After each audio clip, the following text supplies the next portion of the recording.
Kenichi, a single man in his 40s, is transported into another world for no apparent reason. As he tries to escape a dangerous forest teeming with monsters, he realizes he has the power to access to a huge online store. Our episode begins with our protagonist, Kenichi, living his ordinary life when something strange happens. He suddenly finds himself in a forest, realizing he has been transported to another world. He opens his personal status screen to check his life points, magical energy points, and skills. Then he accesses the online store page and tries to buy something to eat, but the screen demands money, and he realizes he is broke. Kenichi discovers he can place objects from his surroundings into the electronic screen.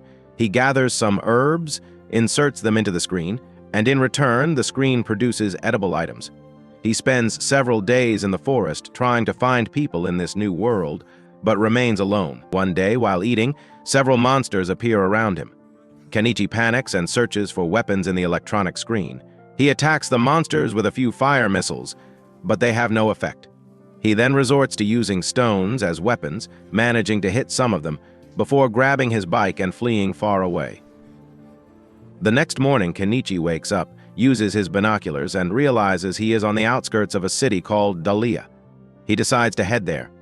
As he approaches the city, he meets a man named Furio, a merchant traveling with a cart. Kenichi hitches a ride with him. Furio comments on Kenichi's strange clothes and name, asking why he is headed to the city. Kenichi explains that he is going there for trade. Upon arriving at the city, Kenichi thanks Furio for his help and offers him a pouch of pepper as a token of gratitude. Furio is surprised because giving such a dangerous item as risky pepper is monopolized by the Bakuba Spice Guild, and drawing their attention could get Kenichi in trouble. Furio insists on not accepting anything for free, so he pays a small amount of money for the pepper before parting ways. Kenichi explores the city and eventually finds a restaurant. He is welcomed by a waitress named Azalea, who asks if he wants a meal or a room. Kenichi replies that he wants a room. Azalea explains that a room without meals costs a copper coin, while a room with half board costs a small silver square coin. Kenichi pays a copper coin for a room without meals. She asks him to sign a document, but Kenichi is puzzled because he cannot write in the language of this land. Azalea is surprised by Kenichi's clothing, as she has never seen anyone dressed like that before. When she questions him, he tells her that he likes to be different and that he came to the city for trade. Azalea informs him that the Merchant Guild won't register him unless he is proficient in reading, writing, and arithmetic. To test his skills, she gives him a math problem, which Kenichi answers correctly. She acknowledges his aptitude in arithmetic, but emphasizes the need to read and write the local language. Kenichi asks Azalea to teach him the language, offering her some sweets from another land as a reward. He hands her the sweets, and she is delighted, saying she has never tasted anything like them before in the Kingdom of Kadan. But Kenichi realizes he has been transported to the Kingdom of Kadan. He begins learning the language and finds it relatively simple, confident that he will master it quickly. Later, Kenichi draws a picture of Azalea, and when she sees it, she is deeply impressed and delighted. The next morning, Kenichi heads to the Merchant Guild to register. A guild receptionist informs him that he must fill out a form. Kenichi is surprised to see that the writing is done by hand, leading him to assume that printing technology hasn't yet been invented in this world. After completing the registration, the receptionist tells him that the registration fee is 1 silver coin, equivalent to approximately 50,000 yen. Shocked by the high amount, Kenichi asks if he can pay in installments, but the guild agrees, and the receptionist hands him a badge, which serves as his guild identification. She explains that he must wear it on a chain when conducting business. Kenichi leaves the guild and begins exploring the city markets. He finds the prices extremely high. A single plate of food costs around 5,000 yen, and even low quality, seemingly used knives are sold for 1 silver coin. While wandering, a fruit vendor calls out to him, offering a basket of assorted fruits for just 1 copper coin. Hungry, Kenichi buys the fruits and stores them in his inventory for later use. When Kenichi returns to his lodging, he shares one of the fruits with Azalea. She tells him that the fruit is called rinka and is incredibly delicious. She is overjoyed when Kenichi tells her he successfully registered with the guild. Kenichi enters his room and lies on his bed, dreaming of becoming a famous merchant and earning a fortune. The next morning, he begins designing a small stall with drawers to use for his business. After finishing, he checks his work, ensuring everything is in order. Azalea notices his work and is amazed by the clips he has made. The clips she is familiar with are simple wooden sticks split in the middle with a string tied to one end. However, Kenichi's clips are beautifully crafted, strong, and equipped with springs. Impressed, Azalea suggests that he produce more of them to sell in the market. The scene shifts to the marketplace, where Kenichi politely asks a nearby vendor if he can set up his stall next to hers. The woman looks at him skeptically and remarks, "What kind of stall is this, sir? I don't see anything you're selling." At that moment, Kenichi pulls out his foldable stall from his inventory, astonishing the woman with the ease and speed of its assembly. The neighboring vendor, curious about Kenichi's clips, asks about their price. Kenichi tells her that 5 clips cost 1 copper coin. Realizing the quality and potential demand, the woman expresses interest in buying them in bulk to resell at a higher price. Kenichi's stall quickly gains popularity, with people flocking to buy his clothespins. Azalea remarks to him that the clothespins are selling exceptionally well, and she thanks him for boosting her own sales simply by being next to him. Kenichi reflects on his earnings, realizing he has made about 15,000 yen in profits just from selling clothespins. However, he expects that competitors will soon start copying his design. As Kenichi is thinking, a distinguished customer approaches him. The man, dressed elegantly and carrying a sword, exudes an air of importance.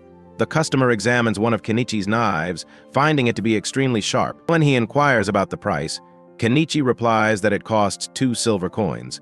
The customer feels it's expensive but acknowledges the knife's exceptional quality and agrees to buy it. He then asks Kenichi if he has a larger knife. Kenichi checks his inventory and explains to the man that in Japan, strict weapon regulations make it hard to find larger blades. Eventually, he finds a larger knife and shows it to the customer, who is amazed by its craftsmanship. And when Kenichi reveals the price, a single gold coin, the customer is initially angered by the high cost but decides to purchase it because of its outstanding quality. At that moment, a girl named Miali approaches Kenichi, startling him. He is unsure if she is human or feline. Soon, her friends arrive and Kenichi falls to the ground in shock. This is the first time he has seen beast folk, as there were no such beings in his village. One of Miali's friends climbs onto Kenichi's stall to grab an item for purchase. Miali approaches Kenichi, who is still nervous around her, and comments, "This must be your first time seeing beast folk." Kenichi, surprised, apologizes, explaining that there are no beast folk in his village. Miali replies, "You must come from a very remote village." One of the beast folk asks to buy a woven mat from Kenichi. However, Kenichi explains that it's not for sale. When the customer insists, Kenichi offers to sell 3 mats for 9 copper coins but gives them a discount, offering all 3 for 8 copper coins. The beast folk explain they don't have 8 copper coins but offer small silver squares instead. Kenichi agrees to take 2 small silver squares and gives them 2 copper coins as change. The beast folk thank Kenichi and leave. Miali comments to Kenichi, "Beast folk often struggle with calculations." Kenichi nods in understanding. Shortly after, the earlier customer purchases the sword and leaves. The scene shifts to the guild, where Kenichi hands Azalea money, saying, "This is for 5 nights' lodging." "I've made some decent profits." Meanwhile, Margaret, a noblewoman, discusses with Demola, a merchant, about the clothespins she recently bought. Margaret admires the clothespins and says, "I purchased something marvelous at such a low price. I'd love to use them in the palace." Demola responds, "We should use them in our company." The motto of the Malo Trading Company is never miss an opportunity. Then we see Kenichi taking a hot bath. He decides he wants to buy barrels for bathing. He fills one of the barrels with water from the river and heats it over a fire. As he relaxes, he ponders, "I need a reliable product that can bring me greater profits. I wonder how this thing called Shangri works. The screen's light doesn't illuminate around me." He thinks deeply but cannot figure out an answer. Later that night, we see Kenichi feeling scared as darkness envelops him. Hungry, he decides to eat until he is full. Suddenly, he hears a noise and runs away, finding a place to hide. And with that, today's episode of this anime comes to an end. Stay tuned for the upcoming episodes. If you enjoyed the video, don't forget to like, subscribe, and hit the notification bell so you never miss any updates. Our episode begins today with Kenichi sitting in his stall, holding what appears to be diamonds or perhaps polished glass. It would be amazing if luck favored me, he muses, and I could catch the attention of women to buy my goods. Just then, his neighbor, a vendor, approaches and remarks, "What's this, Kenichi? Are you selling women's products now? They look pretty good, but tell me who supplied you with these." Kenichi replies with a sly smile, "That's a trade secret. I can't reveal my source at that moment." A maid approaches his stall and requests 100 clothespins. Kenichi is surprised, but quickly calculates the price. That'll be 20 copper coins for 100. The maid notices another item on display and asks, "Is this diamond?" Kenichi clarifies, "No, it's polished glass and a metal called zirconia. Its price is 6 small silver squares." As the day progresses and Kenichi begins packing up his goods, a group of beast folk who visited him the previous night arrives. One of the girls in their group sniffs the air and declares, "I can smell spices on you. We want some spices. Sell them to us." Kenichi feigns ignorance. "What spices? I don't know what you're talking about," but the beast folk insist, "Stop playing dumb and give us some spices." At that moment, his vendor neighbor steps in and warns them, "Leave him alone. You'll attract the attention of the spice police and the guilds. It's illegal in our country," the beast folk plead with Kenichi. For them, spices are as valuable as forbidden substances. Kenichi finally says, "Unfortunately, I can't sell you spices. But how about I invite you to a meal spiced with them just this once?" He then tells them the dinner will be by the riverbank, outside the city limits. All the group cheers and performs a famous dance in excitement. Later that evening, they gather at the designated spot. Kenichi, a skilled cook, begins preparing the meal. His vendor neighbor offers to help, and Kenichi tasks her with chopping vegetables. She marvels at their size and color, and Kenichi explains, "They're imported vegetables from another country." Meanwhile, the beast folk catch some fish to contribute to the meal. Together, they prepare a feast, and Kenichi adds his signature spices. Everyone enjoys the meal immensely. After dinner, Kenichi serves a special magical drink, and the group begins introducing themselves. The cat-like girl is named Mayali, and she's thrilled to meet him. They spend the rest of the evening dancing and eventually bathing in the river under a sky full of stars. It's a magical moment, and they admire the beauty of the night. The next morning, Kenichi returns home, changes his clothes, and heads back to his stall to display his goods. Later, the maid returns with a beautiful girl in tow. The girl expresses excitement over a necklace she saw the previous night. She introduces herself as Primula, the daughter of Malo, the owner of Malo Trading Company. She invites Kenichi to visit their company the next day to meet her father, one of the most prominent and beloved merchants in the country. The following day, Kenichi rides in a luxurious car for the first time and marvels at the experience. They discuss the difficulty of crafting the metallic part of the clothespins, which seemed simple at first glance but proved quite challenging. Upon arriving at Malo's residence, Kenichi is warmly welcomed by Malo, a man with a large mustache. They sit together as Malo examines Kenichi's goods and explains how his company grew to its current size using a special storage box. Malo then proposes a deal. He wants Kenichi to supply products to the Malo Trading Company. Kenichi counters, "You could just buy the goods from my shop at a lower price and resell them." Malo laughs and replies, "That would be foolish. I don't want to bother you or take away your trade secrets. Remember, don't let profits blind your vision." He offers Kenichi 50% of the retail price, and Kenichi agrees, signing a contract with the company. This deal earns him over $1 million from the few products he supplied. Primula is delighted and rewards Kenichi with 10 gold coins, saying, "Here's 10 gold coins in exchange for some items." Kenichi calculates in his head, 10 gold coins? That's about 2 million yen. He beams with joy at his good fortune. Then Kenichi returns home and calculates the value of the money he has earned. He realizes he has made a significant profit. The following morning, since he now has plenty of money, Kenichi decides to begin executing his plan to live a peaceful life. He heads to the forest, specifically to a spot he had visited before. He wants to build a house there. His friend warns him that it's very dangerous, with monsters and ghouls lurking everywhere. However, Kenichi assures her that he knows this and that they don't pose much of a threat to him. He declares that he can easily take care of them. Kenichi starts by using a grass-cutting machine to clear the area, but he faces a challenge: fuel. Gasoline is extremely expensive in this region, but he has no choice but to buy it. Next, he uses a gasoline-powered chainsaw to cut down the trees one by one. His precision and skill make him look like a professional lumberjack. However, the hard work begins to wear him out. After finishing the cutting, he realizes the logs are too large to fit in his storage unit. The space can only store items under 10 meters in length. Kenichi decides to chop the logs into smaller pieces to make them easier to store. The next morning, he resumes work. This time, he wants to uproot the trees entirely, but the task proves too difficult. Frustrated, Kenichi throws his axe aside, unable to continue the grueling labor. Determined not to give up, Kenichi uses his magic to summon a massive excavator. He quickly realizes, though, that he's spent 1.2 million yen on it, a huge expense. But he consoles himself with the thought that the machine will save him from further physical exhaustion. When he tries to start the excavator, it won't work. It needs diesel fuel to run. Kenichi searches the local trading shop for diesel and discovers lamp oil, realizing it could be used as a substitute for kerosene. However, it costs 1,800 yen per liter, a steep price. Despite this, he purchases 4 liters of lamp oil and some diesel,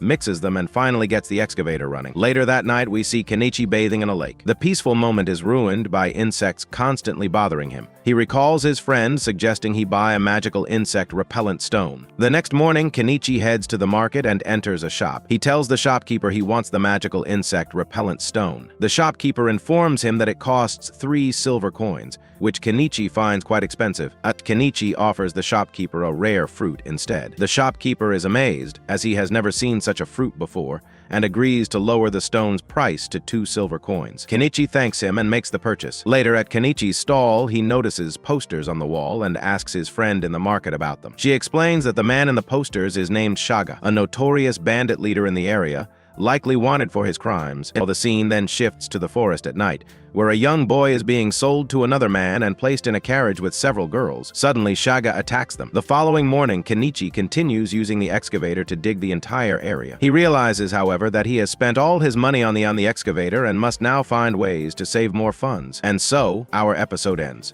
For more episodes of this anime, don't forget to subscribe to the channel and activate the notification bell to stay updated.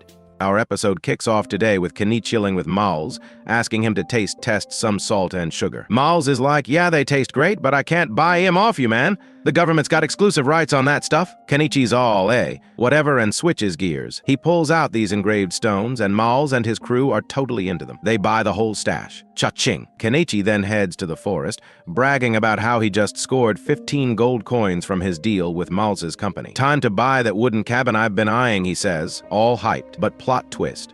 The cabin shows up as a pile of flat-packed wooden planks, IKEA style. He's got to build it himself. So Kenichi rolls up his sleeves and gets to work. Between trading gigs and calling in favors from his monster buddies, it takes a whole month, but they finally finish assembling the cabin. That night, Kenichi crashes on his brand new bed, staring at the ceiling. Man, I still need to sort out electricity, paint the walls, and fix the roof. This place is a fixer-upper. Spoutins had fast forward another month, and Kenichi's got everything done. He's built a fence, installed a composting toilet added a sink and a kitchen, and even slapped 20 solar panels on the roof to generate electricity. And the dude's living off the grid now. Later, we see him taking a bath, filling up his tub with water he hauled from the river using a gas tank, converted into a water carrier. Luxury at its finest, he jokes. The next morning, Kenichi hops on his bike for a little forest adventure, snapping pics of flowers with his camera. All chill vibes, until suddenly spears come flying at him out of nowhere. He dives behind a tree for cover, realizing it's those forest monsters. They're ticked off that Kenichi's living in their turf and are straight up trying to kill him. Kenichi's like, oh, you want to play rough? He hits up his favorite online store, orders some rockets and grenades, and goes full Rambo on them. Then, he buys a tree-cutting machine and chases them down. The monsters freak out and scatter. Victory dance? Almost. Out of nowhere, he hears a painful meow. Turns out, one of the monster's spears hit a cat. Kenichi carefully pulls the spear out and buys a saline solution to clean the wound, followed by antibiotics and painkillers. He's all, hang in there, little guy, and decides to bring the cat back to his cabin to nurse it back to health. He wheels it home in a cart, but the cat's just lying there, motionless. Kenichi wonders, did it just die? The next day, Kenichi goes to see the local wizard, hoping for some healing magic. The wizard gives him the stink eye and says, why waste your time? Skin it, sell the fur for a fortune, and move on. Kenichi's jaw drops. Dude, what is wrong with you? Cue dramatic stare off. Who's gonna win? Kenichi's compassion, or the wizard's creepy advice? Stay tuned. Kenichi heads to the trade booth, where his friend's jaw practically drops. You? Saving an animal? That's so not you, dude. People don't do that here, she says, still in disbelief. Suddenly, Miyali pops up and goes, wait, you rescued a cat? I want to see it. The two of them make their way back to Kenichi's place to check on the cat. Kenichi carefully places a medical collar around the cat's neck, saying, this'll keep you safe. Buddy Mayali, meanwhile, decides to hunt some birds for dinner. Later, she and Kenichi roast the catch together, and they both agree It's the best meal they've had in ages. Over dinner, Miyali drops a bombshell. I think I want to stay here with you. Kenichi scratches his head. I've only got one bed. Awkward silence. They end up sharing it. Nothing weird, just two people squished on one bed. A few days later, the cat is back on its feet, doing little stretches and meowing happily. Kenichi, now feeling inspired, decides it's time to start farming. He buys tomato seedlings and organic fertilizer, but quickly realizes hauling water from the river every time he needs to water the crops is going to be a pain. I'll build a well, he decides. The next morning, the cat wakes him up by pawing his face and leads him outside. After a little stroll, the cat wanders off into the forest. Kenichi waves goodbye, thinking, guess I'll see you around, little guy. Kenichi puts his trade booth job on pause and spends the next week digging the well. It's back-breaking work, but by the end of the week, he's got fresh water flowing. Just as he finishes, Romola shows up for a surprise visit. Kenichi, your booth's been closed for days. I was worried about you, she says. As she looks around, her eyes widening in amazement. Is this your house? It's so organized. Then she spots a strange metal contraption behind the house. What's that? Kenichi grins. Oh, that's my loyal servant. Her jaw drops. Wait, you can use magic too. Yeah, he says, lowering his voice. But keep it between us, all right? As night falls, Romola realizes the city gates are closed, so she has no choice but to stay the night. Don't worry, she says. I'm used to tight sleeping arrangements with men during long trade journeys. It's unconventional but practical. While exploring the house, she spots a beautiful barrel. What's this, she asks, her face lighting up when she realizes it's a bath. She's thrilled but also nervous. After filling it up, she calls out Kenichi. Come here. Kenichi, sitting outside, hesitates. I can't come in. That's not appropriate. It's fine, she insists. I'm fully submerged, only my face is showing. Kenichi reluctantly steps closer. What do you need? I'm just a little scared, she admits, her voice barely above a whisper. He stays nearby as she starts sharing her story. My dad started his company from scratch, she says, her tone softening. He was humble, patient, and worked so hard. Now he's one of the most successful traders around. Kenichi listens, nodding along as they chat. Finally, he smirks and asks, but what would you do if you found out I'm actually a bad guy? Kenichi chuckles as Romola tells him, you're no villain. Someone who feeds beast folk and saves others? Nah, that's not a bad guy. After her bath, she steps out wearing a stunning, silky dress. She runs her hands over the fabric, marveling at how soft it is. I love this material. Can I buy it, she asks excitedly. Kenichi shakes his head with a sheepish grin. Sorry, not for sale, but I can make more for you. Later, she changes into a silk nightgown and Kenichi starts sketching her. She notices and teases him. With skills like yours, you could be the greatest merchant in Dalia, heck, the whole kingdom. Becky waves off the idea. Nah, catching the nobles' attention would just bring trouble. They'll do anything to crush competition, even if it means, well, ending me. All I want is to make enough for a simple life, eat good food, and thank the heavens for what I have. Or Romola nods, then suggests, what if my company sold your products as exotic imports? No one in the city would know they came from you. Kenichi thinks it over and hands her the drawing he just finished. But her face lights up. This is amazing. You're an artist too. And the scene shifts to a shadowy room where the city's most notorious bandit leader is lounging, guzzling wine, and harassing women. A cloaked figure steps in, handing him a hefty bag of gold in exchange for a job. You're the best in the city, the man says. The bandit smirks, counting the coins. You'll get what you paid for. The next morning, Kenichi and Romola hop on a carriage, the city's main mode of transport, and head to meet her father. When they arrive, her dad greets Kenichi warmly, thanking him for taking care of his daughter. Kenichi, caught off guard, had expected him to be more protective, or at least a little jealous. Guess not all dads are the possessive type, he muses. Still, a man should care enough to protect his family. Romola's father then shows Kenichi some fabrics he's been working with. Kenichi examines them and is impressed. These are amazing, super absorbent, and so soft at that moment. The family's maid enters, carrying a stack of ledgers. Kenichi raises an eyebrow at the massive pile of records. Romola's father chuckles. Our record-keeping methods are outdated. The neighboring empire introduced something revolutionary: double-entry bookkeeping. It's time to modernize. Kenichi smirks, thinking, this guy isn't just a merchant, he's a big shot. And with that, the wheels of a bigger story start to turn. Kenichi starts to piece things together, his mind racing as he recalls the rapid expansion of the empire, a feat attributed to the innovations of a mysterious man whose identity remains unknown. While mulling it over, Malu strikes up a conversation. Your baths. They're different from the ones nobles use. Simpler, but they have this charm I really like. Kenichi laughs, glad you think so. If your dad wants to see it, it's outside. But for now, let's focus on this new product prototype. When Kenichi sees the prototype, his jaw drops. drops. It's a hand pump. How did this get here? This shouldn't even exist yet. No one in this world has invented it. Suspicion grows in his mind. Could there be someone else from my world here? Romola gives the pump a try and squeals with delight as water gushes out effortlessly. Kenichi's thoughts drift to new ideas. He sketches a bicycle and shows Romola, who bursts into laughter. What is this contraption? She asks. It's a bicycle, Kenichi replies, grinning. Her laughter grows louder. What kind of crazy joke is this, she says, wiping tears from her eyes. That evening,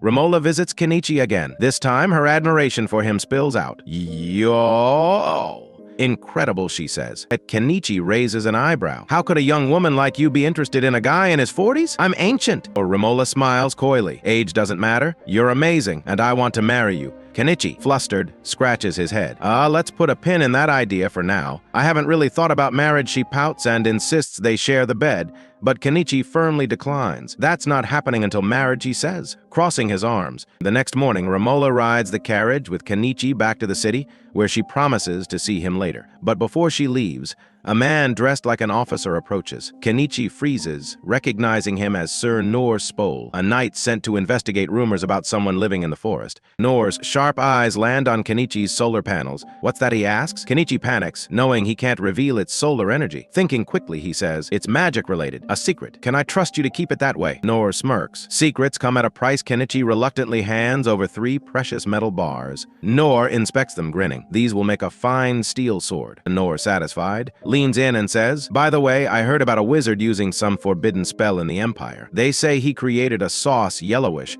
They call it mayonnaise and supposedly defeated a dragon with it. Kenichi's jaw drops. Double entry bookkeeping, hand pumps, and now, mayonnaise? What's going on? Who is this guy? The screen freezes and a voiceover chimes in if you want to know more. Don't forget to like, subscribe, and hit that notification bell. See you in the next episode. Our episode kicks off with Kenichi sitting in his little trading stall, casually watching over the market. He tells us that the Malu Trading Company's caravan should be returning any moment now, and he needs to pay them a visit later. But before he can even finish his thought, bam, chaos erupts in the marketplace. A huge crowd gathers as news spreads like wildfire. Bandits have attacked the Malu caravan. Leading the raid is none other than Shaga, the ruthless leader of over 50 cutthroats. And worse, they've kidnapped Primula, the daughter of the company's president. Her father is in absolute distress, pleading with anyone to save his daughter, promising any amount of money in return. Cut to Shaga's hideout. He throws Primula into a prison cell with a smirk. Your father's a rich man, right? He'll pay whatever I ask, he taunts. She glares at him but stays silent, knowing she's in deep trouble. Back in the market, Malu himself is practically begging Kenichi to rescue his daughter. Kenichi, ever the businessman, calms him down and assures him that he'll get her back, but first he needs some funds. Without hesitation, Malu hands over a pouch full of gold, telling him to use it however he sees fit. Kenichi wastes no time. He opens his magical e-commerce store and purchases a massive carriage to travel the 50-kilometer distance to Shaga's base. But before the item arrives, he warns everyone to step back because this thing is huge. Moments later, the massive carriage materializes before them. Now standing atop it, Kenichi addresses the crowd. All right, listen up. Anyone who's brave enough to join me in taking down Shaga, hop on. And whoever takes out a bandit gets a fat reward. This is a once-in-a-lifetime opportunity. Silence. The crowd shifts nervously. No one dares to move. The fear of Shaga's men is too great. Then, out of nowhere, meow, a cat jumps onto the carriage. Not just any cat, but the cat. Kenichi smirks. Right after that, Mayari and her beast companion step forward. We're coming with you, she declares. Kenichi grins and hands them swords and spears, making sure they're battle ready. Suddenly, a knight clad in gleaming armor steps forward. It's Noor. He unsheathes his sword, forged from enchanted steel. Kenichi's eyes widen. Whoa. That's one hell of a weapon, he mutters before welcoming him aboard. Then, the old shopkeeper from the item store steps up. I'm coming too, he declares. Kenichi chuckles, shaking his head. No way, old man. You're way past your prime. The shopkeeper's eyes gleam mischievously. Oh, is that so? With a flick of his hand, he casts a powerful spell, stunning everyone. Kenichi's jaw drops. All right, you're in. Next up, Madame Ama. I'll go too, she says. Someone has to make sure you all have food while you fight. Kenichi smirks. Can't argue with that. He gives the crowd one last chance. Anyone else? Last call. Silence. Silent. With that, Kenichi and his newfound crew board the carriage. Malu tries to come along, but Kenichi stops him. No, you stay here and heal up. When Primula comes back, she'll want to see you safe and sound. Before setting off, Kenichi swings by the guild and takes the official request to eliminate Shaga. Then, with their crew assembled and the massive carriage thundering forward, they set out on their mission. The people in the marketplace watch in awe. They're really going. To fight 50 bandits, someone whispers in disbelief. And so, Kenichi's daring raid on Shaga's hideout begins. I added more energy, suspense, and personality to make it more engaging. Let me know if you want any tweaks. The scene shifts to Primula, locked inside the dark, damp prison. The cold stone walls offer no comfort, and the dim light flickers weakly. Suddenly, the door creaks open and a small, frail girl enters,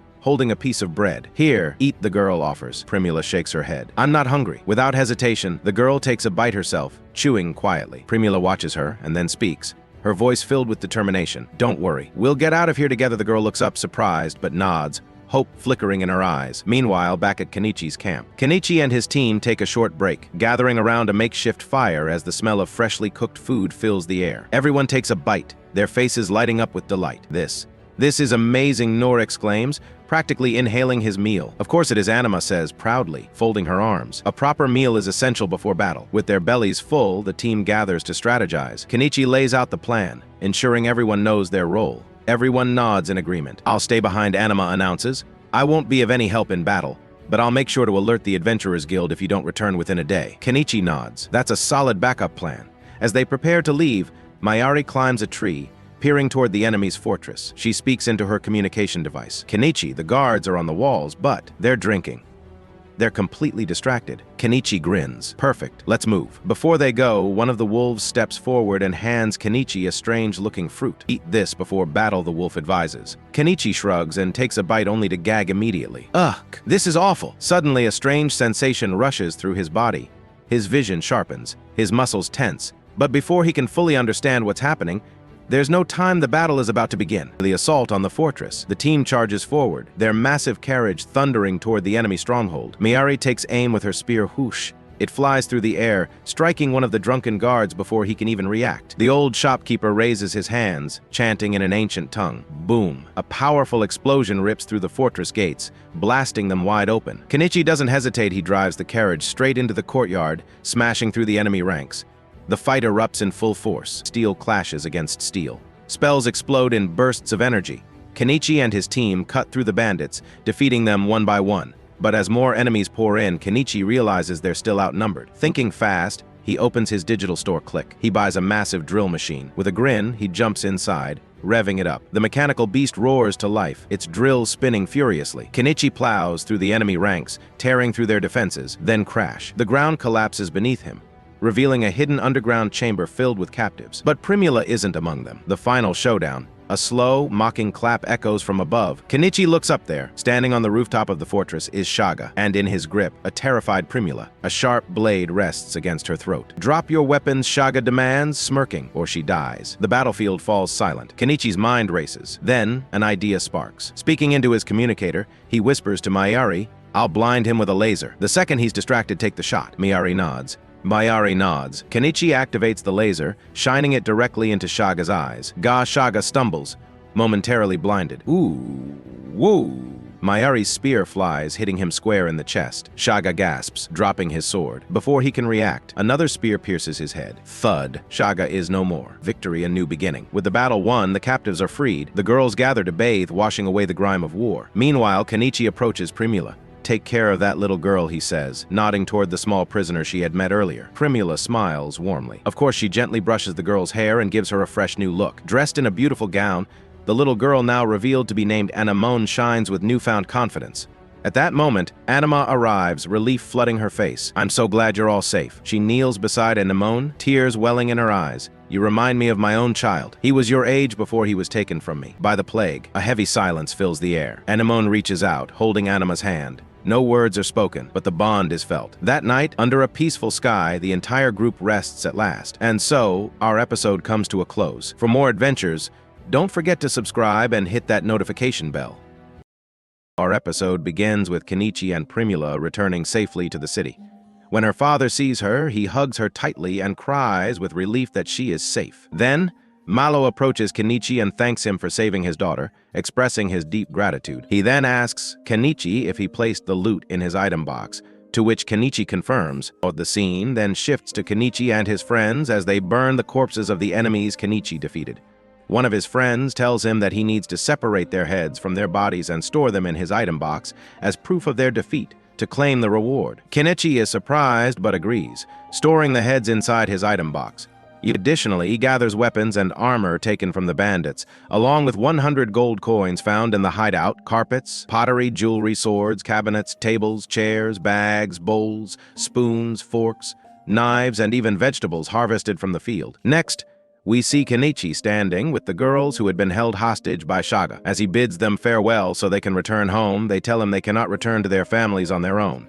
And Kenichi tells them that if any of them do not wish to return home, they are free to stay in this city and find work. He then asks the young girl, Anemone, where her village is located. Anemone tells him she is from the village of Orab, which is very far, about 500 leagues or 800 kilometers away. When Kenichi offers to take her back to her family, she refuses, explaining that her family abandoned her to reduce their burden. Instead, she wants to go with Kenichi to the city of Dahlia. The next morning, we see Kenichi's wolf friends at the guild, handing over the head of Shaga, the bandit leader, to the receptionist. They inform her that they have 52 heads in total from the bandits they defeated. Everyone is shocked by their strength. Later, Kenichi meets with the old man, who warns him that if the nobles find out how strong he is, and how vast his item box is, they will resent him and never leave him alone. Kenichi reassures him that he will do his best to keep it a secret. Then Nora arrives and informs Kenichi that he is going to meet Count Asclepius to report the nobles' involvement in the matter before leaving. That night, the guild completes their examination and rewards Kenichi with 861 gold coins. Lady Anima then asks Kenichi to leave Anemone with her so she can take care of the girl. Kenichi agrees, but asks her to take good care of Anemone. Later, Kenichi heads to the restaurant, where his friend Azalia approaches him, congratulating him on defeating the bandit leader. He tells her he didn't do it alone, he had many allies helping him. He then asks if there is an empty room where he can stay. Azalia informs him that his previous room is vacant, and he can use it. That night, as Kenichi sleeps, Azalia enters his room, only to discover that Anemone is staying with him. The next morning, Kenichi goes to the market but cannot find Lady Anima. He also notices that the catfolk are suffering from a hangover. Kenichi then heads to the blacksmith to sell the weapons and armor he obtained from the bandits, earning 32 gold coins. Malo's company buys the valuable items he found in Shaga's hideout for 35 gold coins, and he also sells the furniture and bows at the old man's shop, earning another 22 gold coins. In total, he accumulates approximately 17.8 million yen. He decides to split the money among himself and his 7 friends, giving each of them 12 gold coins. Then he returns home with the girl, Anemone, who is amazed by how beautiful his house is. They go inside and sit with Lady Anima. Lady Anima asks Anemone to accompany her to her hometown so she can teach her about trade, and so she won't feel lonely anymore. However, Anemone refuses and decides to stay with Kenichi. Lady Anima then leaves, and Kenichi and Anemone return home. Kenichi prepares dinner for her, and she absolutely loves the food. Later, Anemone takes a bath, and they sleep together. During the night, a group of strangers is seen standing outside Kenichi's house. The next morning, Kenichi wakes up and heads to Malo's company with Anemone. There, he meets with Malo and Primula, who apologize to him for mocking him when he first told them about the vehicle. They quickly realized how important it was, so they apologize and pay him 5 gold coins for the idea. After that, Kenichi and Anemone visit Lady Anima's stall, where she gives Anemone some fruit. Suddenly, Kenichi feels like someone is watching them. He immediately takes Anemone and leaves in a hurry, and the strangers approach them, and Kenichi tries to run, but they surround him. A carriage appears, and the men order Kenichi to get in, threatening to kill them if he refuses. Kenichi agrees, but as soon as he gets inside, he pulls out fire rockets, lights them up, and escapes with Anemone. He then takes out his spear and warns the strangers to back off, or he'll kill them. The strange men get scared and retreat. Suddenly, Malo appears with his carriage and picks up Kenichi and Anemone. Malo tells him that this is probably the work of a nobleman and asks why he doesn't just go with them to meet their lord. Kenichi replies that he has no interest in doing so. Kenichi and Anemone get off the carriage, and later that night, Malo arrives home. Primula tells him they never properly thanked Kenichi for helping them earn a family title. She wanted to meet him for that reason. After all, he was the one who invented the vehicle, which allowed them to obtain a noble name since their family name was derived from the carriage he created. Their father agrees, saying their company owes Kenichi a great debt and that they must return the favor. Primula gets ready and decides to visit Kenichi, but when she arrives at his house, she is shocked. As she drops to the ground, crying because his house is gone. Kenichi had left the city. Meanwhile, Kenichi is seen riding a motorcycle with Anemone and the cat. On the road, he runs into his friend Fuyu, who is astonished by the vehicle he is riding, as well as the girl and the cat accompanying him. She asks Kenichi where he's heading. Kenichi remembers preparing to leave the city, packing all his belongings into a storage box, taking Anemone along and having the cat join them as they decided to move to another city. Back to the present, Kenichi tells Fuyu that this is his personal vehicle. This girl and cat are his family, and now he is setting off on a new journey, one without a destination. He bids Fuyu farewell and rides off. And that's how today's episode of this anime ends. To watch more episodes, don't forget to subscribe to the channel and turn on the notification bell to stay updated. The episode starts with Kenichi fishing and preparing food with Anemone while they are currently 100 kilometers away from Dahlia, which means they are now about 5 or 6 kilometers from the next city, Astrantia. Once he finishes preparing the food, they sit down to eat, and Anemone tells him that the food is really delicious. Then Kenichi uses the electronic plane to check the location of the city they are heading to and realizes that the river flows into a lake. So near this lake is the city of Astrantia. They then ride their bicycles to the lake, where Anemone plays with the cat by the water, and Kenichi finds the place amazing. He suggests to Anemone that they live there, and then he uses his magic to summon a house. He suggests a name for the cat and chooses the name Phil, which Anemone really likes, and she starts calling the cat Phil. That night, we see Anemone practicing writing and reading with Kenichi. Then Kenichi opens the online store and realizes that diesel is not sold in the store, so he decides to use kerosene for now, even though it is expensive.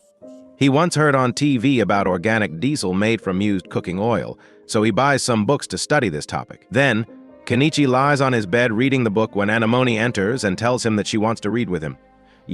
Kenichi tells her that the book is written in a language he knows, and she won't be able to read it. But Anemone insists on learning his world's language and begins studying it diligently. The next morning, we see Kenichi outside the house when suddenly he hears a sound from the forest and gets ready to defend himself. But suddenly Miyali appears. Kenichi thought she was a monster, but she tells him she is angry with him for leaving her behind and going away. However, she tracked the scent of the lynx and the cart until she reached him. She enters the house, and when Anemone finds out that Miyali will live with them, she is very happy. They sit down to eat, and Miyali tells Kenichi that Noor has proposed to Premola. Kenichi tells her that he had wanted to attend that wedding. Then Miyali sees Anemone's storybook and tells her that the stories and illustrations in the book are very beautiful. She can understand the story from the pictures, even though she doesn't know the language of the writing.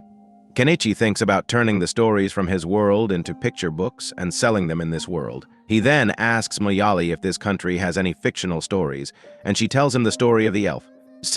She says that there was once an elf who lived in the forest and met a human prince. They fell in love with each other, but all the elves and humans opposed it. The elf was supposed to die, but she managed to escape thanks to the power of the fairies and lived happily with the prince in the depths of the forest. Kenichi then prints pictures of the elf's story and gathers them into a book. Thus, the storybook becomes a big hit, and the girls are very impressed with the work, thanking him for it. Suddenly, Kenichi spots a boat on the lake with a man and a wolf aboard. He tells the girls to go back to the house and approaches them, aiming his weapon at them. The boy in the boat tells him that they are not enemies, but residents of Santa Ka, a nearby village. They are searching the village to keep bandits from settling in the area. Kenichi explains that he is not a bandit but a merchant, and the weapon he carries is because he got into some trouble in the city he was in before, so he decided to escape and carry it for self-defense.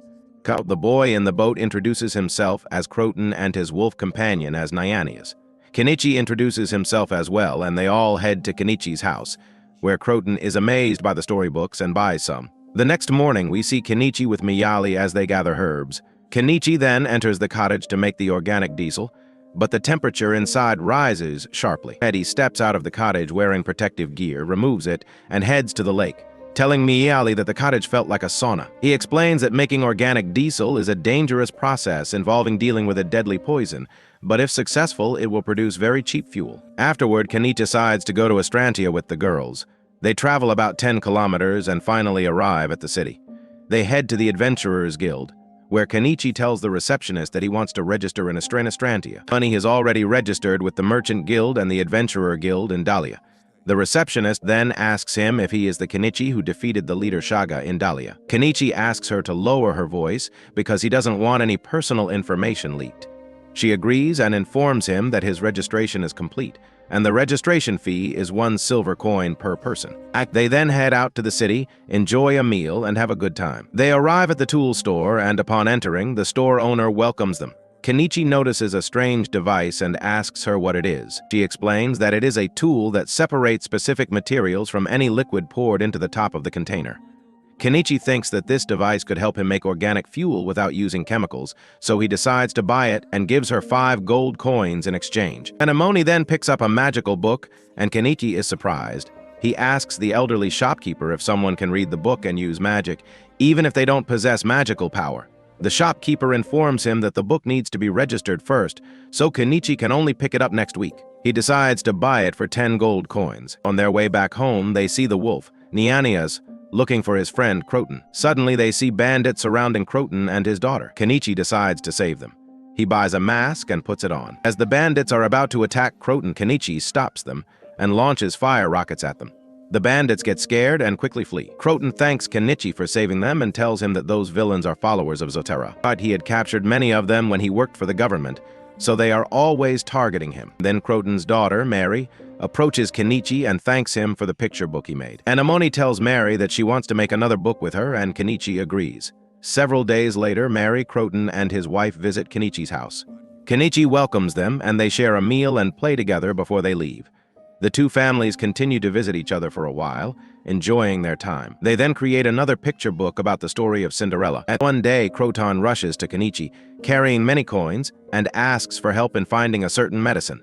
He explains that the money he has is all he owns and that he needs the medicine urgently because his daughter Mary is suffering from a dangerous fever.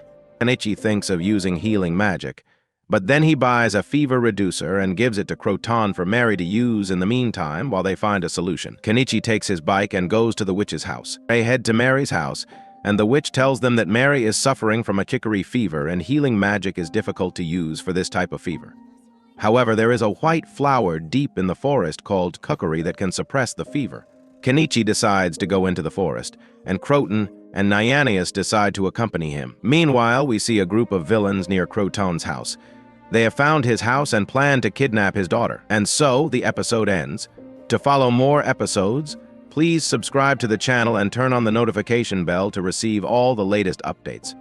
Our episode begins with Kenichi, Croton, and Nyannias heading deep into the forest to retrieve the flower that the healer told them about to cure Mary's fever. They arrive at the spring, and Nyannias senses someone approaching. Kenichi readies his weapon, only to see that it's the cat Phil, who has come to assist them on their journey.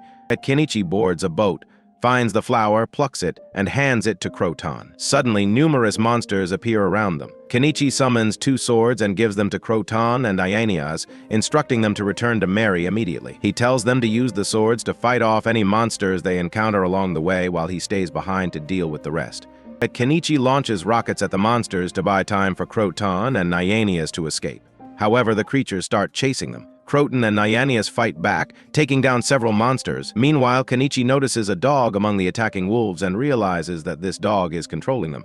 He quickly tells Croton to keep moving while he handles the situation. As suddenly, the ground shakes, and a massive bear emerges. The wolves flee in fear, and even the dog is startled. Kenichi immediately attacks the bear, aiming a spear at its eye. Phil jumps onto the bear and strikes it, while Kenichi bombards it with rockets. The bear swallows the explosives, causing it to lose balance for a moment. Seizing the opportunity, Kenichi summons a drill and uses its shovel to deliver a finishing blow. He then stores the bear in his digital inventory. Afterward, Kenichi approaches the injured dog and heads to Croton's house to check on Mary. Croton's parents thank him sincerely. Kenichi then asks Croton to step outside for a private conversation. He tells Croton that the beast from the dog's lineage has vowed never to harm him or his family again. However, he warns that many people still seek revenge against Croton, and the only way to keep his family safe is for him to leave the town. Kenichi suggests that Croton should leave, but Croton refuses, explaining that his wife and daughter are deeply connected to the city. Kenichi then proposes another option. He knows of an organization in the city that recruits citizens, and he will look into it. That way, Croton can move away without abandoning his family's future. He leaves Croton to think about the matter. The next morning, Miyali is furious at Kenichi for not informing her about last night's mission, as she wanted to participate. Kenichi explains that he needed her to stay with Anemone so she wouldn't be alone. A few days later, Croton and Nyannias leave for the barony of Norspol, while Mary gradually recovers. Once she fully recovers, she and her mother will join Croton.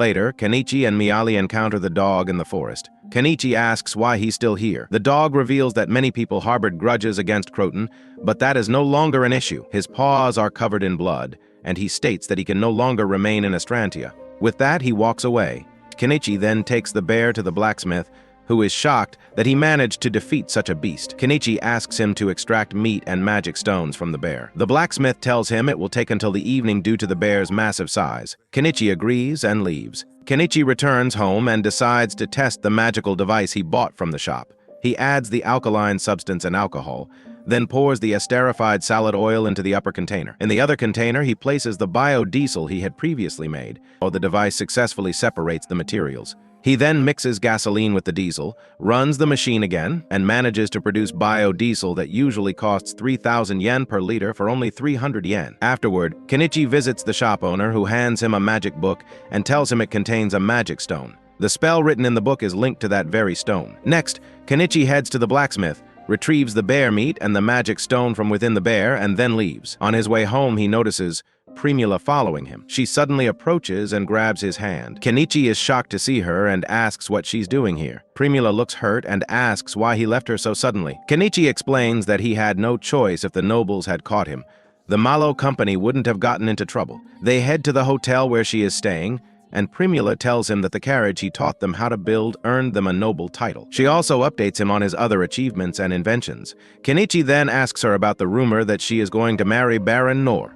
Primula firmly denies it, saying she rejected the proposal. She declares that she won't return to her hometown unless he accompanies her. If he refuses, she will stay with him in this city. She then asks him to stay with her for the night. The next morning, Kenichi returns home with Primula. When she sees the other girls, she gets upset, accusing Kenichi of leaving her behind while taking an Imanimo and Mayali with him. Kenichi explains that Anemone is just a child, he couldn't leave her alone, and Mayali had followed him on her own. He then announces to everyone that from now on, they will all live together. The next morning, Kenichi reads the magic book and attempts to cast the spell, but he fails. However, when Anemone picks up the book and reads the spell aloud, her body suddenly emits a glowing aura. Everyone is stunned as she successfully casts the spell. And that's the end of today's episode. To watch more episodes, make sure to subscribe to the channel and hit the notification bell so you don't miss out on new content. At predictions for the next episode of Tisu Tsurugi no Historia. Anemone's training. After discovering Anemone's ability to use magic, Kenichi will likely search for a way to understand her power and train her to control it. He might study the magic book he obtained or seek out an expert in magic for answers. Meeting with the organization, Kenichi might contact the organization he mentioned to Croton, leading to new revelations about its activities and influence. Will they be allies or enemies? Baron Nor's next move after Primula rejected his marriage proposal. Baron Nor may try to take revenge or find another way to pressure her, putting Kenichi in a tough situation. No new threat appears as Kenichi continues his adventures. A new and more powerful enemy might emerge, perhaps a gang leader or an evil sorcerer who wants to steal the magic book or exploit Anemone's abilities. Advancing his inventions, Kenichi is expected to continue his experiments with biofuel and magical technology. He might discover a way to combine magic with technology to create stronger tools for future battles. A rescue mission, Kenichi could receive news of someone in danger, forcing him to act quickly. This could be related to one of his new friends or Croton's family, who recently left. Our episode today begins with Anemone using her magic, but she casts a spell incorrectly, causing a fire to break out in the house. Everyone panics and Kenichi quickly buys fire extinguishers from an online store. They all work together to put out the fire. Anemone apologizes, but Kenichi reassures her that she's amazing because she can use magic. Suddenly, she faints and they carry her to bed, give her medicine, and Kenichi prepares a nutritious meal for her. A few days later, Kenichi and his friends visit Mary's family since Mary has fully recovered. They all gather for a barbecue party, and Kenichi starts grilling meat for everyone. However, they find the meat a bit tough, so Kenichi decides to tenderize it by pounding it. Then, he prepares his secret sauce using soy sauce, hot pepper, and several other ingredients. When he serves the meat again, the girls are amazed at how delicious it has become. But later that night, Kenichi gives them his illustrated book. Both Mary and Anemone are fascinated by it, and Primula tells him that the book is wonderful and could become very popular. And then she comes up with an idea. She wants to start a business in Astrantia, selling illustrated books along with Kenichi's special bear and rinka meat dishes. Everyone agrees, since no restaurant in town offers such a delicious soup prepared by Kenichi. Mary's mother suggests helping Primula with the business as a way to thank Kenichi for helping heal her daughter. All the girls decide to contribute to the business. The next morning, Kenichi and Primula head to the market, while the girls start serving food to customers. More and more people begin coming to their stall. On a Shinipot, suddenly an angry man arrives and tells Primula that there are insects in the soup. Primula and the girls are shocked because it's impossible for their soup to contain insects. They start to suspect that the man intentionally put them there. Meanwhile, we see Kenichi using a drone. He observes the plateau at the top of a nearby cliff and says, "This place hasn't been touched at all. There must be plenty of medicinal herbs and vegetables up there." Naman then uses a microscope and excitedly tells him that there are also many beautiful, shiny stones. When Kenichi sees them, he says it's the first time he's ever seen stones of that color and is certain they would sell for a fortune. Later that night, Kenichi meets up with the girls and Primula excitedly tells him that they sold all their goods. Kenichi is surprised and thinks to himself, "I can't believe they sold everything on the first day." But it's clear that the reason is the high quality of the food he prepares, along with Primula's exceptional talent for business. Just then, Kenichi notices a woman from the Beastkin race among the girls and asks them who she is. Primula suddenly remembers the incident at the market, when the man accused her of having an insect in the soup. That's when this woman appeared and exposed the man, telling everyone that she had seen him put the insect in the soup himself, proving that he was lying. Back to the present, Primula tells Kenichi that she has hired the Beastkin woman as her personal bodyguard. The woman then introduces herself as Nyamina, and everyone returns home and starts eating, and Nyamina is absolutely amazed by the food. Later, they all decide they want to take a hot bath. And Amiwan goes to the bathing area and uses her magic to heat the water. After that, we see Kenichi teaching Anamon how to read and write. Eventually, everyone goes to sleep. The next morning, the girls head to the stall to continue their business, while Kenichi starts building a scaffold so he can collect the magical stones. Later that day, the girls return from the stall and chat about what happened throughout the day. The following morning, Primula takes a day off from the stall, and everyone decides to go on an adventure to climb the plateau. They enjoy the beautiful lake, the vibrant flowers, and the vast trees. Meanwhile, Kenichi extracts the magical stones and stores them in his online shop. When he checks their price, he is shocked to see that each stone sells for 200,000 yen. Overjoyed at the thought of becoming rich, he quickly extracts as many as he can. At night, everyone returns home and prepares dinner together. When Kenichi finishes cooking, they all start eating, and the girls are completely amazed by his food, especially the mayonnaise. Primula excitedly asks him to teach her how to make it. After finishing their meal, they still feel hungry, so they head outside and have a bear meat barbecue. Nyamina curiously asks what kind of food it is, as she has never smelled anything so delicious before. Kenichi hands her a piece of meat, and the moment she tastes it, she's blown away by how good it is. He then offers her a drink, which amazes her even more. Feeling grateful, Nyamina moves closer to Kenichi to thank him, but the other girls get jealous, and Miali pulls her by the hair. Kenichi quickly tells her to stop, reminding everyone that Primula needs Nyamina as her bodyguard. A month passes, and Primula's stall has grown significantly, now known as Corolla's stall.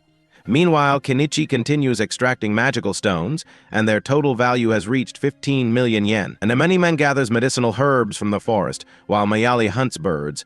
Primula's business expands so much that she acquires a warehouse for product preparation, and a girl named Iris becomes the general manager of their branches. Their annual profits now exceed 200 million yen. At night, we see everyone enjoying their meal and the life they've built together. The next morning, in a castle far away, a girl named Lilith enters her mother's chamber. Her mother tells her that she has received an interesting report: the bandits near Dahlia have been defeated. What's even more intriguing is that the one who defeated them was a wizard controlling a massive iron beast. It was clearly a direct attack on the anti-monarchy faction, she continues. And it seems that this wizard has now settled near Astrantia. Who is this queen? What is her goal?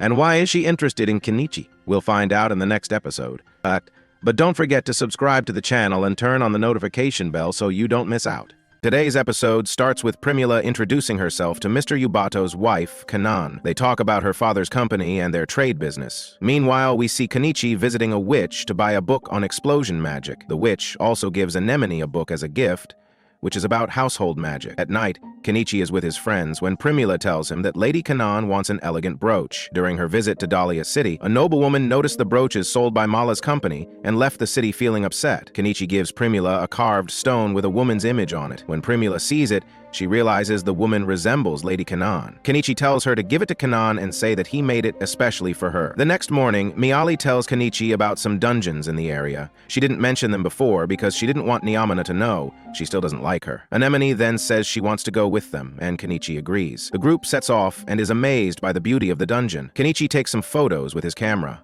They discover several crystals, and Kenichi uses a rocket tool to collect them, hoping to sell them for a fortune. Suddenly, they see something strange approaching, a giant spider. They prepare for battle. Kenichi attacks with his spear, but it has no effect. Miali throws some powder into the spider's eyes, weakening it. Kenichi tells Anemone to use her magic and aim for its eyes, but she's too scared to do it. The spider attacks them, and they decide to escape. Once outside, Anemone feels ashamed and apologizes to Kenichi for not being able to use her magic. He reassures her, telling her she's still too young for dangerous adventures. That night, they all relax in hot water, but Nyamene is furious that they didn't tell her about the dungeon. Kenichi announces that he plans to go back to extract more crystals. Nyamene insists on joining them since Primula has taken a few days off work. Kenichi agrees. Later in the room, Kenichi tells Anemone that he has finished recording the spell book. Excited, Anemone opens it to start reading, but Kenichi stops her, saying she should continue her training first. The next morning, the group trains for battle and heads back to the dungeon. Kenichi resumes collecting crystals when the giant spider returns. They execute their plan. The girls throw poison at the spider to stop it from spinning its webs. Anemone seizes the opportunity, launching a fireball at the spider, burning it completely. They defeat the spider and continue exploring. As they move forward, the spider reappears and another battle begins, but suddenly a second spider emerges, this time a female. Kenichi realizes that the female is larger and stays in her nest while the male hunts for food. Since the male is dead, the female won't survive without food and will eventually die. They decide to leave, but the spider blocks the exit. The girls throw poison at it, and Anemone tries casting spells, but nothing works. The spider keeps attacking, refusing to move. Kenichi comes up with a new plan. He buys a bulldozer. He and Anemone ride it straight at the spider. He swings the shovel at the creature, but it clings onto it and climbs up. Anemone quickly uses her magic to knock the spider away, and Kenichi lands a final crushing blow with the bulldozer's shovel, killing it. With the path finally clear, Kenichi gathers more crystals before they leave the dungeon. Then they return home, and the moment Primula sees the spider, she screams in terror. Everyone rushes inside, and we see that Kenichi has brought a spider egg with him. He tells them that it's actually very useful. When cooked, the egg provides the body with vitamins and great strength. He decides to cook it, and when the girls taste it, they love the flavor. Primula excitedly comments that it tastes just like cheese. She explains that cheese exists in the kingdom of Kadin, but it's only produced in select regions, making it very expensive. This gives her the idea to start making and selling cheese to earn money. Kenichi tells her that making cheese is actually quite simple. All it requires is milk and apple cider vinegar. He then makes some cheese for them to try, and they find it absolutely delicious. Primula expresses her desire to teach Lady Kanan how to make cheese. However, Kenichi refuses, saying he doesn't want to deal with nobles. Meanwhile, the corrupt merchant Thugalom starts harassing Primula at her trading stall. She asks Nyamana not to tell Kenichi, but when he returns home, Nyamana tells him everything. Kenichi immediately declares that he will protect Primula from the corrupt merchant. However, Primula insists that she will defeat him through business and asks Kenichi to leave it to her, with Lady Kanan's help. The next morning, Thugalom receives a letter from Lady Kanan, warning him to stay away from Primula's shop. Later, we see Primula and the girls happily running their restaurant, enjoying their success. One day, Queen Kanan herself visits Kenichi's home. He welcomes her warmly, and she tells him that she admires him and his adventures, especially his efforts to help the weak. Curious, Kenichi asks why she has come all the way to see him. Suddenly, something strange happens to the queen. She starts feeling weak and dizzy. What could be happening to her? We'll find out in the next episode. But don't forget to subscribe to the channel and turn on notifications so you don't miss anything new. Our episode today begins with Kenichi informing his friends that the king has ordered the construction of a massive irrigation canal in the kingdom of Keidan. They plan to ignore the competition between the lords and focus on building the canal to expand agricultural lands. The scene then shifts to the palace, where Lord Yubato stands before the king and the other rulers. The king becomes furious because Yubato has not yet completed the canal project. Terrified, Yubato swears that he will finish the task as soon as possible. Next, we see Kenichi standing before the queen, who asks him to complete the construction within a month. She promises to assist him in meeting the deadline and will grant him anything he desires. Then, the queen asks Kenichi about high-level protection, but he doesn't understand what she means. Neomina explains that high-level protection refers to an advanced defensive mage capable of shielding a person even from a dragon's breath. Kenichi agrees to the queen's request, making her extremely happy as she thanks him. They all board a carriage and head to the construction site. Upon arrival, Kenichi notices that the workers are still cutting down trees, and at this rate the construction will take over a year to complete. Many of Kenichi's old friends are working there, along with merchants involved in the project. The queen introduces Kenichi to the merchants. One of the merchants hands the queen a price list, and Rimala is shocked to see that an axe costs 10 silver coins. She tells the queen that something is wrong with these prices. The merchant explains that he is factoring in transportation costs, and that he is the only one who can supply this many axes at once. Kenichi then states that he can provide the same number of axes for just 1 silver coin each. The queen decides to buy the axes from Kenichi instead, angering the merchant, who then warns her that he represents the Thogolum company, the same man who had been harassing Rimola. Everyone gets back to work, and Kenichi summons his excavator to speed up the construction. By dinner time, he hunts for food and prepares a meal. The queen tastes the food and finds it delicious.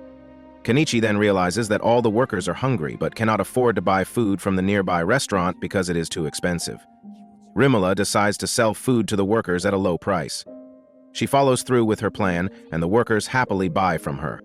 The next morning, when Kenichi steps outside, he sees Rimala and Queen Kanan serving breakfast to the workers. When Kenichi lays eyes on Queen Kanan, he is mesmerized by her beauty and playfully flirts with her, saying he is about to fall in love. The girls get angry at him, but he laughs it off, saying he was only joking. Just then, a female merchant arrives with the previous merchant, furious at them for taking her customers and stealing the axe deal. Rimola reveals that she is the daughter of the owner of the Malo Trading Company, and that the secret to their great profits is always conducting business with honesty. She advises the merchant to sell at reasonable prices. Angered, the merchants leave. Kenichi resumes work with the excavator, making significant progress on the canal. Everyone is doing their job efficiently. Later that night, Kenichi stands near the water basins, realizing they now have a water shortage issue. He thinks of a solution when his wolf friends inform him of a nearby spring they can access easily. However, it is difficult for humans to reach the location on foot. Kenichi asks the wolves to bring him water from the spring, promising them a drink in return.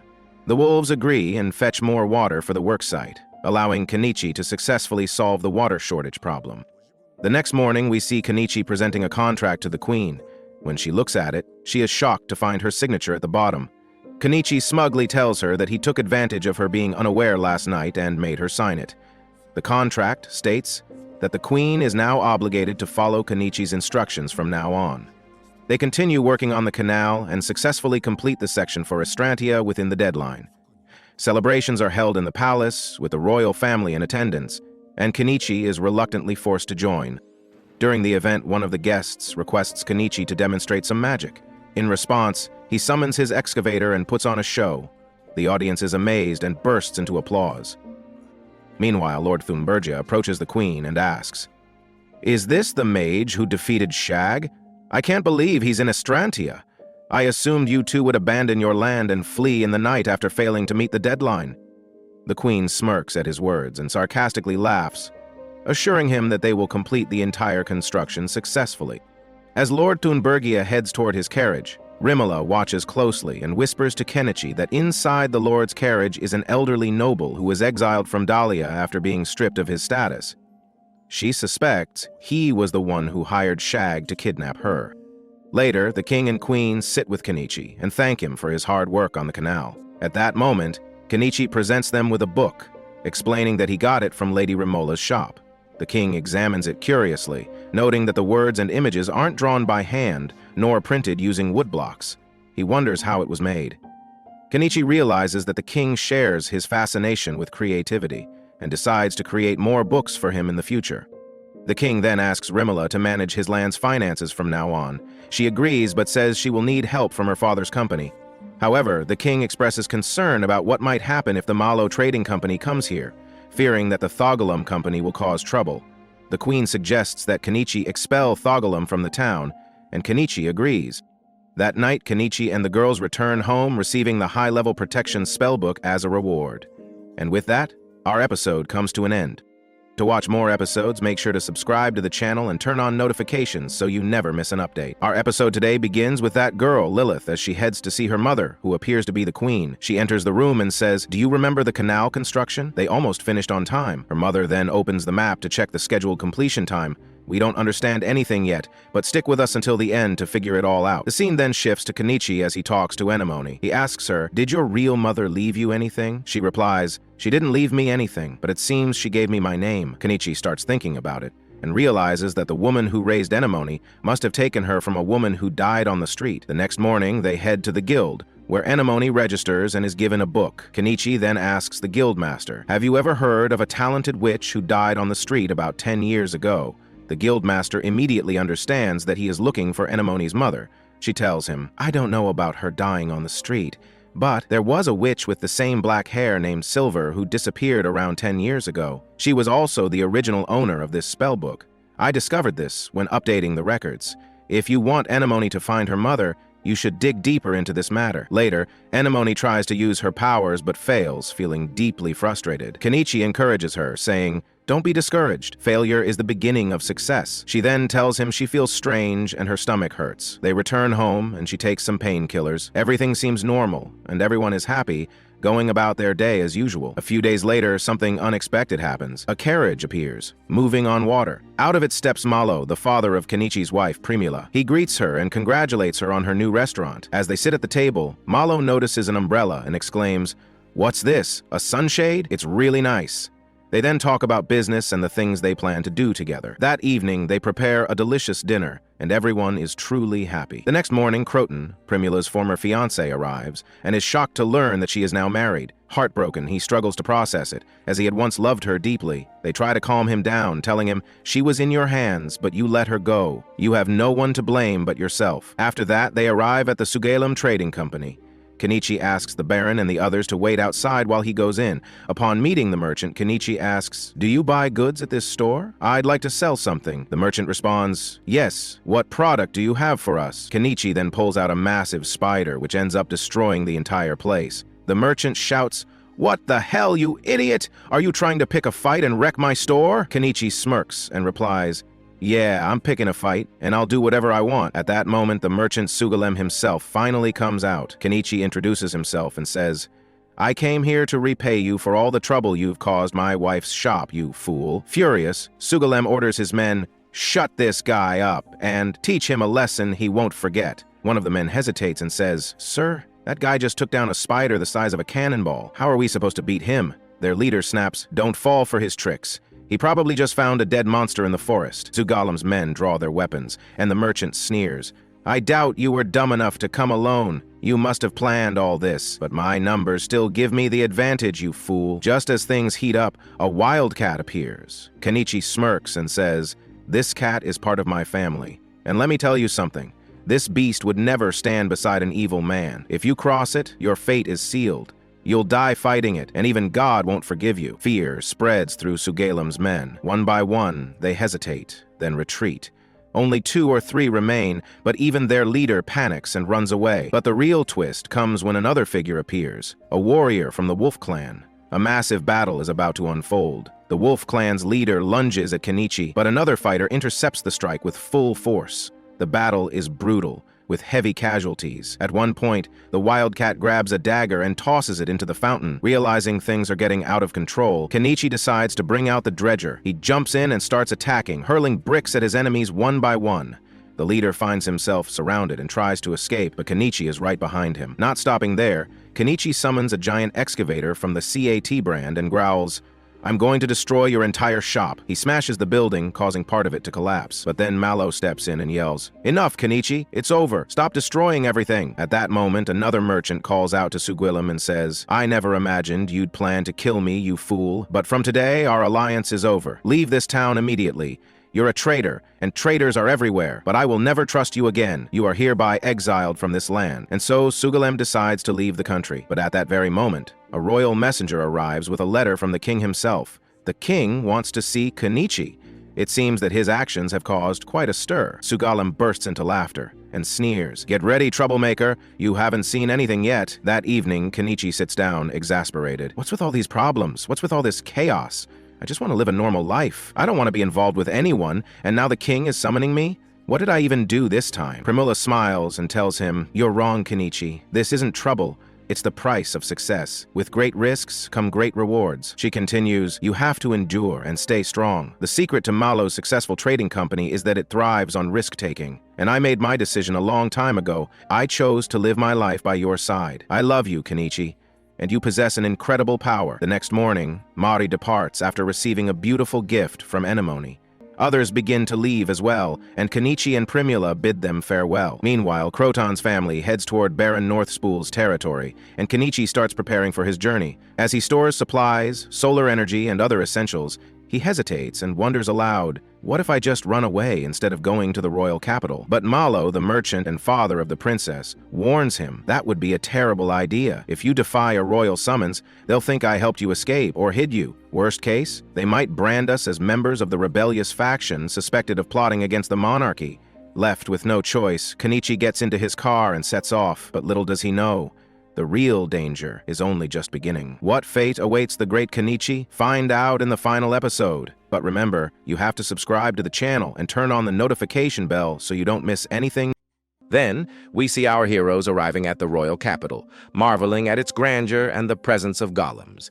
They reach the palace and request to meet the king. Soon, the young Princess Lilith appears and asks why they wish to see the king. Kenichi introduces himself as a merchant, though people call him the magician. One of the guards then asks how he managed to reach the capital in such a short time. In response, Kenichi summons his carriage and explains that it is a fast means of transportation. Princess Lilith, intrigued, hops into the carriage with Kenichi, amazed by it. He takes her on a ride around the city before returning to the palace. Impressed, the princess offers him a reward and asks him to choose anything he desires. Kenichi requests permission to use a small section of the palace's back garden for camping, as he and his friends wish to stay there until their meeting with the king. The princess agrees. Kenichi and his friends head to the garden, where he summons a house. The princess, astonished, rushes inside to explore it. She then declares that she will stay with them in this house. Kenichi proceeds to summon more houses, and even a drilling machine. Excited, Princess Lilith climbs onto the machine and starts operating it.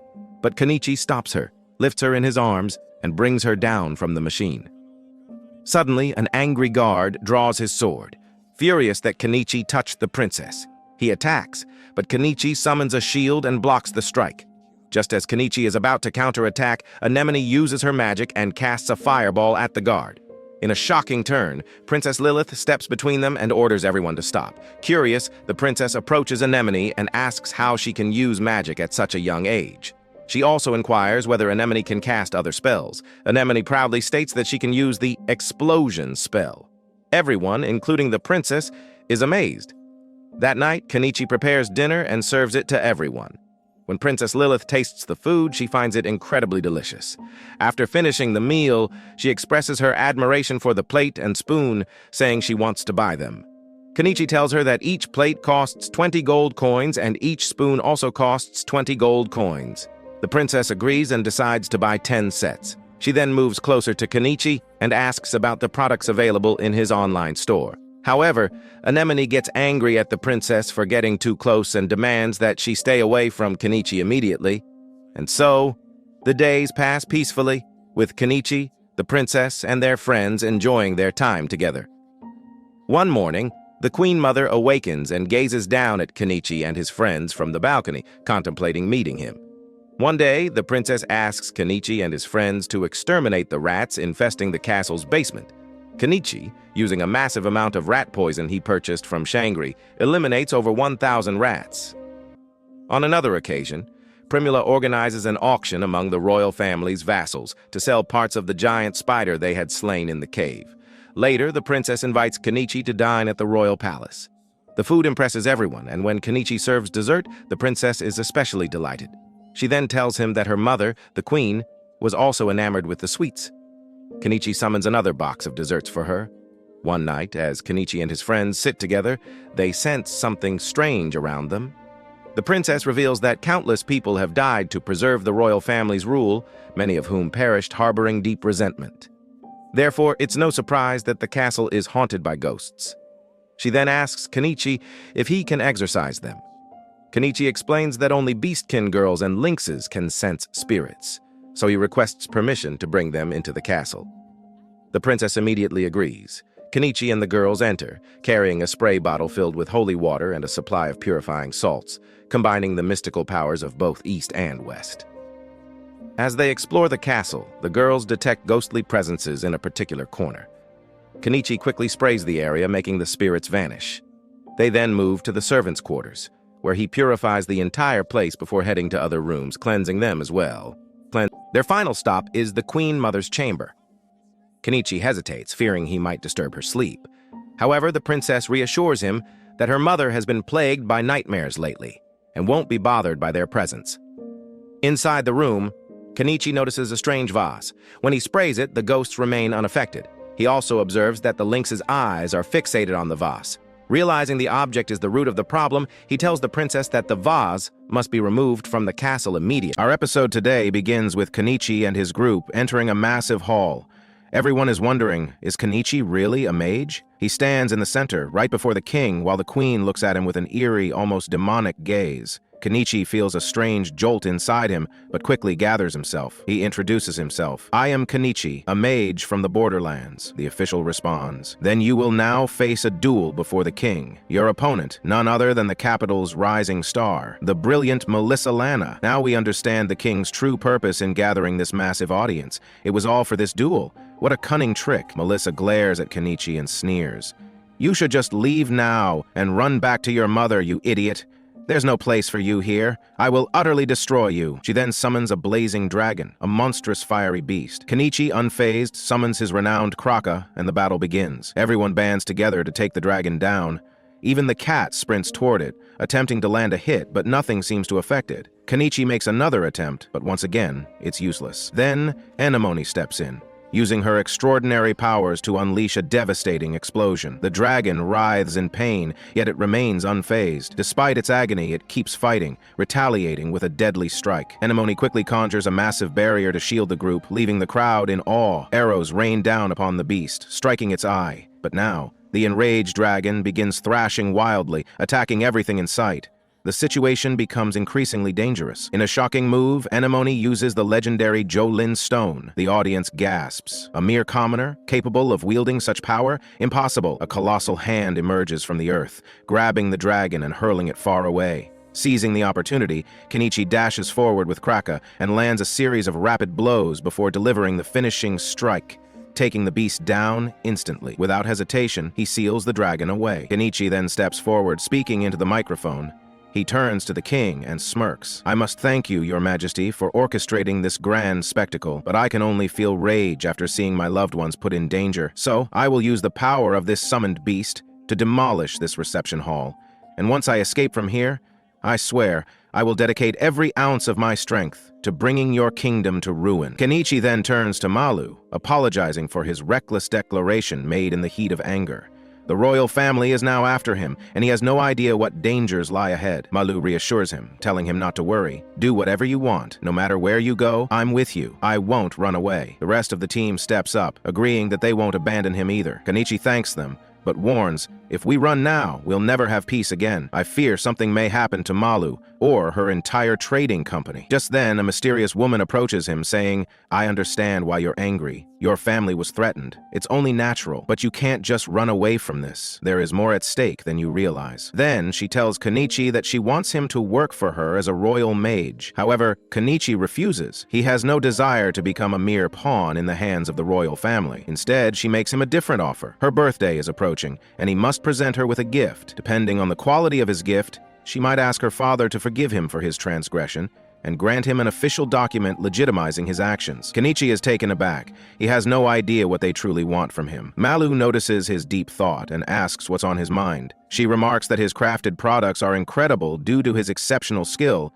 yet she has always been surprised by the abundance of similar items, like clothespins and axes, all of the same design. She believes that something like that would make the perfect gift. So they present her with a necklace. She is fascinated by its pearls, even though it is just a simple beaded necklace of a single color. However, when she wears it, it looks stunning. In the end, the king forgives Kenichi and hands him the official pardon document. Kenichi thanks her, though he still feels uneasy about the situation. Yet, since the matter has been resolved cleanly, he decides to accept it. Perhaps this document was what he truly needed all along. Afterward, the queen approaches Kenichi, visibly upset. "So you gave my daughter a necklace, but not me?" Kenichi responds, "It was a birthday gift for her." The queen smirks. "Well, my birthday is coming up too." Kenichi sighs, but then grins. "Of course I have a gift for you as well." He hands her the exact same necklace. The queen is mesmerized by it.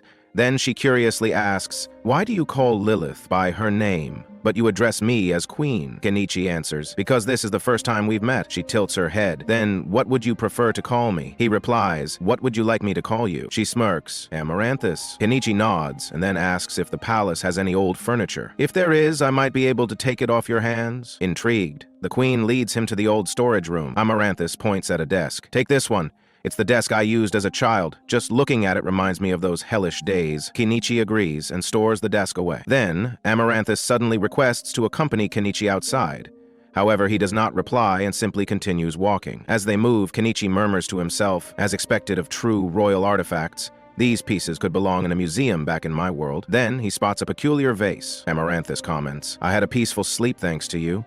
When we interrogated the noble who gifted it to me, he confessed that he knew it was cursed.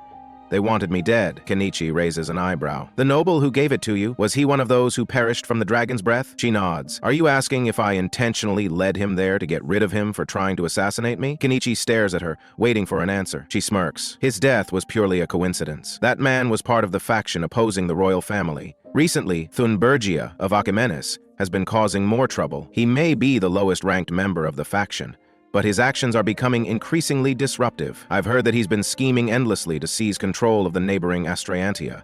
He's even sent his pawn to the anti-royalist faction. Many thugs and bandits have been working under his orders, trying to annex Dahlia into their territory as well. That bandit hiding in the old castle near Dahlia. You were the one who defeated him. Ruling a nation means we must always be aware of such threats. The anti-royalist faction has been expanding, though only temporarily. We owe you our gratitude." Kenichi gulps, thinking to himself, "This woman, she's terrifying." The scene shifts to Primula, who asks Anemone, "Where did you learn such a high-level protection spell?" Anemone replies, "From a spell tome. I heard it once belonged to a woman named Armeria." Primula's eyes widen. "She was quite famous? What was your mother's name?" Anemone hesitates before answering. Primula then hands her the book and says, "This grimoire belongs to you now. Treasure it. It's a keepsake from her. I'm sure we'll meet again someday." The scene transitions to the king speaking. "As an additional reward, I have granted you the lands of Estrilby overlooking the lake." Kenichi, reflecting on the words, mutters to himself, "Lake Estrilby. That's the lake right in front of my house. Now that it's officially mine,